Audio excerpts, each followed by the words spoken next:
At 6:20 p.m. in the evening, Donald Trump picked up the phone and made a phone call from the White House that sent shockwaves through not just the country, but the entire world.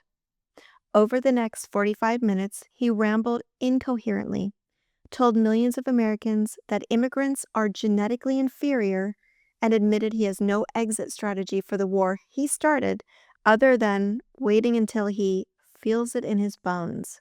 He confessed he doesn't even know whether the leader of the country he's bombing is dead or alive. He snapped at his friendliest interviewer for quoting his own words back to him.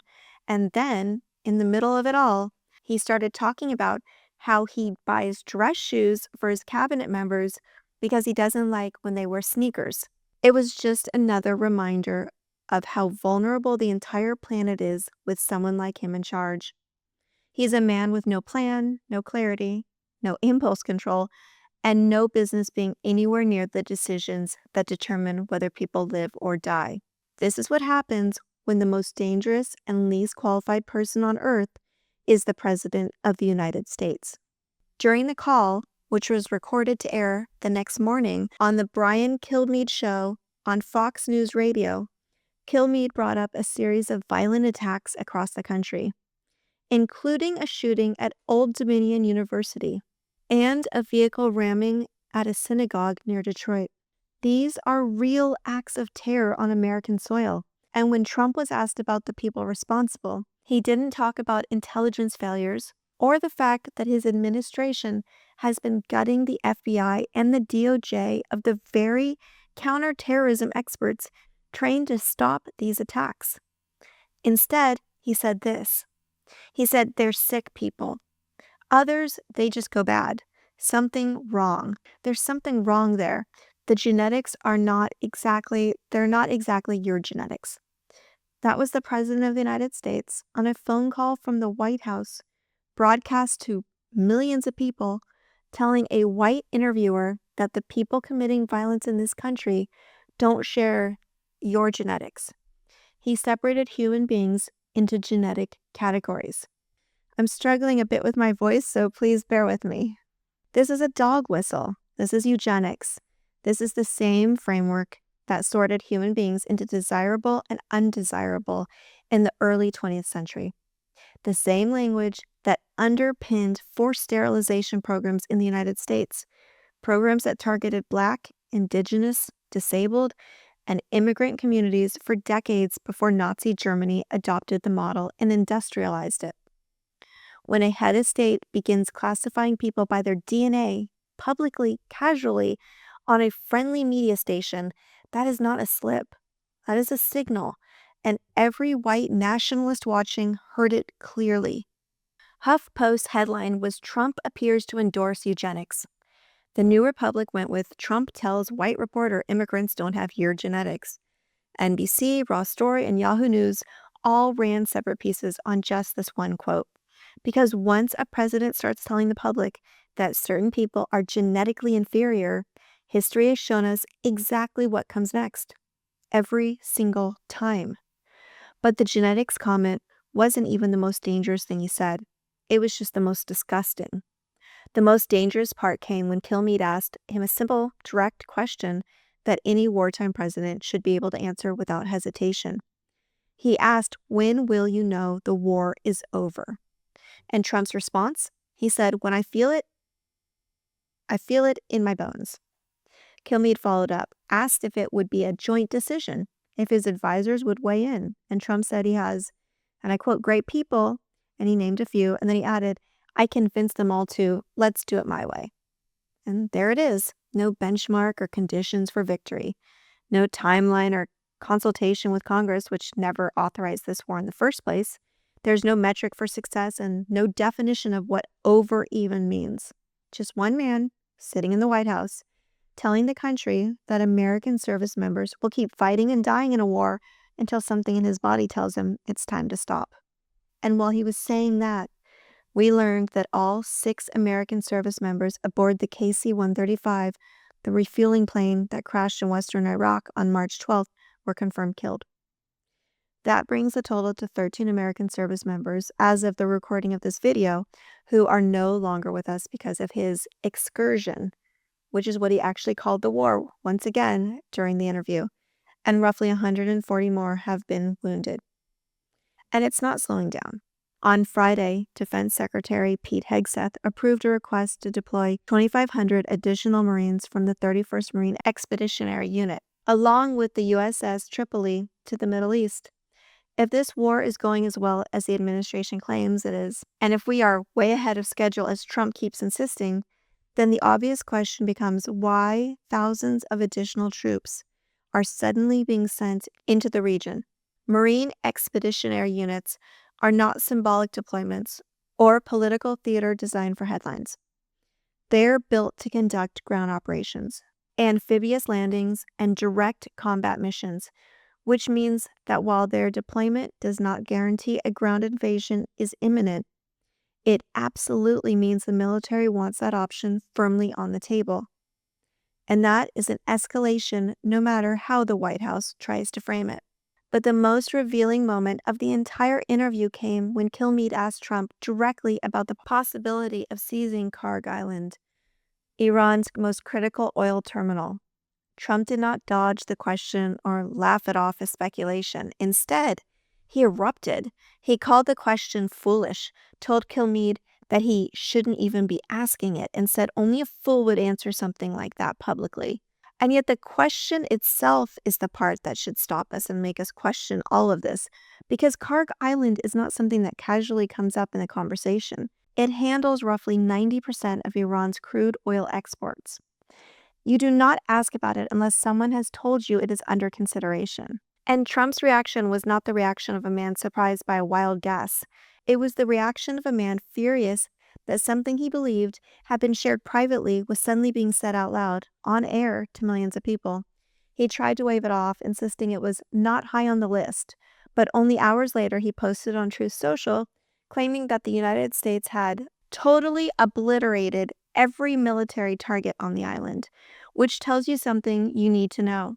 It was never off the list. The war is escalating. When Kilmeade brought up the growing opposition to the war, including from veterans in Congress like Senator Mark Kelly, Trump didn't engage. He didn't try to explain his strategy or defend the mission. He attacked. He called Kelly not a smart person, terrible, and a pathetic guy. And then he said, "You follow him into a grave." Now, Mark Kelly is a decorated combat veteran and a former astronaut. He has risked his life for this country in ways Donald Trump cannot even comprehend. And Trump called him pathetic because he dared to question a war that has no plan. And then, instead of circling back to anything that mattered, Trump started bragging. He said, "I've built the military into the strongest military in the world by far." He went on, "I built it." Then he drifted into talking about the border wall, then immigration, and then he said it again. "I had to take an excursion. We had the greatest economy in history. We do. We still do. Oh, this will bounce right back." In one breath, he called the war a temporary excursion from a great economy, and in the next claimed that we still have a great economy, but the American people aren't buying any of it. Polling just this week shows 53% of registered voters oppose this military action. Only 40% approve, and 74% oppose sending ground troops into Iran. The country doesn't want this war, and the man running it has no plan to end it other than a feeling in his bones. And then Kilmeade asked Trump if he believes the supreme leader of Iran is still alive. And Trump said, "I think he probably is. I think he's damaged, but I think he's probably alive in some form." Yeah, in some form. He's bombing a country and he doesn't know if the leader is dead or alive. This is a man making life and death decisions for our troops. And he can't answer the most basic question about the enemy he's fighting. And that tells us everything about how this war is being run. It isn't being run. There's no one at the wheel. And because nothing about this presidency operates with any seriousness at all, he started talking about shoes. The President of the United States went on to tell Brian Kilmeade that he's been buying Florsheim dress shoes for his cabinet members because he doesn't like it when they wear sneakers. "It's a gift from Donald Trump," he said in the third person. Photos show Rubio and Vance wearing the shoes, and Rubio's shoes are clearly too big, and he and the others wear them anyway because they are afraid of him. They won't even tell the man the shoes don't fit, and maybe that's the most honest picture of this entire administration. Powerful men walking around in shoes that are too big, given to them by someone who doesn't bother to get the size right, too scared to say a word. The shoes don't fit. This war doesn't fit. And the presidency certainly doesn't fit. And everyone around him just keeps pretending they do. And it just keeps getting worse. He also admitted that Putin is helping Iran. Kilmeade asked him directly, and Trump said, I think he might be helping them a little bit, yeah, I guess. This is the same Putin he still talks to, the same Putin he's protected at every turn. Russia is helping the country our troops are fighting and dying against. And the president doesn't care because his relationship with Putin matters more to him than the lives of American service members. Under any other president, that admission would have triggered hearings by morning. Now it barely makes the news because there's just too much chaos and corruption. Trump also said on the call that we have the greatest economy in history. He said it would all bounce right back, but you can't bounce back from something you're still making worse by starting a war that's driving up the cost of everything. He's not living in the same country the rest of us are. He's living in a version he invented on that phone call. And the distance between his version and reality is getting people hurt. And all of this is happening while the country is still under active threat, not just overseas, but right here at home. This week alone, there were 3 separate acts of ideologically inspired violence on American soil. A naturalized citizen from Sierra Leone, previously convicted of providing material support for ISIS, opened fire at Old Dominion University in Virginia. In Michigan, a naturalized citizen from Lebanon, who had lost 4 family members in an Israeli airstrike just days earlier, plowed a vehicle into a synagogue where 140 children were inside the preschool. The FBI called it a targeted act of violence against the Jewish community. And in New York City, 2 teenagers built improvised explosives and brought them to Gracie Mansion during a protest in what authorities described as an ISIS-inspired attack. On top of that, the Justice Department seized 4 websites that were being operated by Iran to call for the killings of dissidents. Not overseas, here. And reports surfaced about the possibility of Iranian one-way suicide drones capable of reaching California. Trump seems to believe that because there's an ocean between us and Iran, we're untouchable. That he can launch strikes on the other side of the world the same way he did in Venezuela, the same way he threatened Greenland, and there won't be real consequences here at home. But that has never been true, and it's even less true now. The threats aren't hypothetical. They're active. Sleeper cells have always been a risk to this country. But a war like this is exactly the kind of trigger that activates them. We are not isolated. We are not safe just because we're far away. And the very agencies that are supposed to be tracking these threats are being hollowed out by the man who created the danger in the first place. And when Trump was asked about these attacks on the Brian Kilmeade call, he didn't talk about how his administration is taking the threat seriously and is dedicated to keeping us safe stateside. Instead, he deflected. He called the attackers demented people and said, I don't worry about it, because if you did, you wouldn't be able to function. Before saying, we'll watch them carefully, but offering nothing concrete. And when asked about how he learned about the drone threat, he said the report came from Gavin Newsom, and then he spent time mocking Newsom's learning disabilities. He has learning disabilities, so I don't know. Maybe he doesn't know, Trump said, laughing. Then he added this about the possibility of Newsom running for president in 2028. Presidents can't have learning disabilities. If you have that, that's not a good thing. And that moment may have been the clearest illustration of the entire call.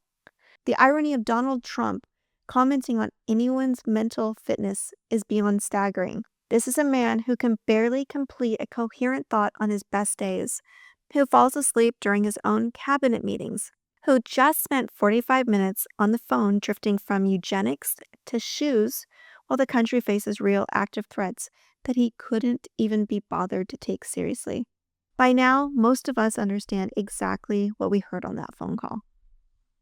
It wasn't policy or strategy, and it certainly wasn't leadership. It was a man openly embracing racial hierarchy while admitting he has no plan to end a war he started, no understanding of the threats facing this country, and no control over the words out of his own mouth. The danger is no longer hypothetical. It's here, and naming it clearly for those who are still refusing to see it is the first step towards stopping it. So what do? We start by being very clear about what we just heard.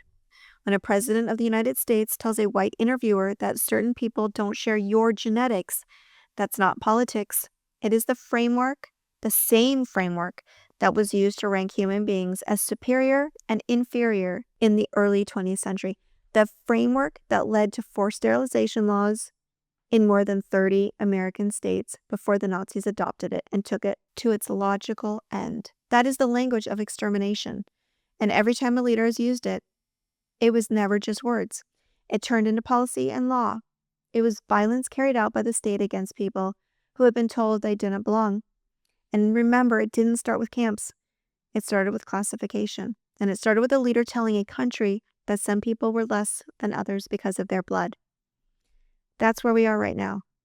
And if we don't name it clearly, loudly, and without hesitation, we become complicit in what comes next.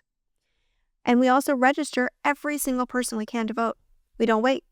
We don't assume someone else is going to handle it. We do it ourselves, one person at a time, because every vote matters. And if you need proof of that, look at what just happened in Boca Raton, Florida. Andy Thompson was just elected mayor by a margin of 5 votes. 5. That's one family. That's one conversation with a neighbor who wasn't planning to vote because they thought their vote wouldn't matter. That is a difference between the country we want and the one they are building. The midterms continue to be our greatest hope to stop this. If we flip Congress, we take back oversight. We take back the power to authorize or end wars and the ability to hold this administration accountable for everything it has done. Without that, they control everything through the next presidential election, including what happens after the votes are counted. But right now, even after everything I just said, I want to end with something that gave me real hope. For months, Trump and his allies have publicly attacked Federal Reserve Chair Jerome Powell for refusing to lower interest rates.